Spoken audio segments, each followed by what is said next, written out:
આવો.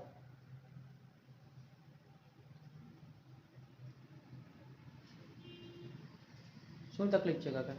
પગ દુખે. કઈ રીતના દુખાવો છે? બેઠાઈ જાય તો ઊભું ન થવાય, ઊભા હોય તો ભાઈ બેઠાઈ નહીં. બેહવાનું ટ્રાય કરો, જેમ ઊભા કરશો એવું છે તો. ડાયરેક્ટ નો બેઠી શકાય, ટેકો લેવો પડે. લઈ લો.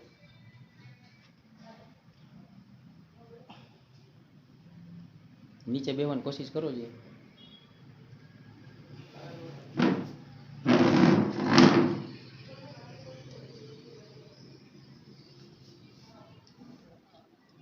પલોઠી વડે ન વડે? વળે પણ વાર લાગે, પછી પાછું ઊભું થવાનું તકલીફ. ઊભા થવું જોઈએ. અઘરું થાય. ભાઈ ટેકો દેતો છે. એટલે તો પલોઠી કર્યા પછી તો બહુ અઘરું થાય છે. રેડી. હાલો. કેવું લાગે છે? રેડી? નીચે બેહીને ઊભા થવું જોઈએ. થઈ જાવ ઊભા. રેડી ને? કમ્પ્લીટ. Almost complete. બેસીને ઊભા થવું જોઈએ. તમને તકલીફ થતી હતી ને બેસવામાં. થઈ જાવ ઊભા. રેડી? ઓકે.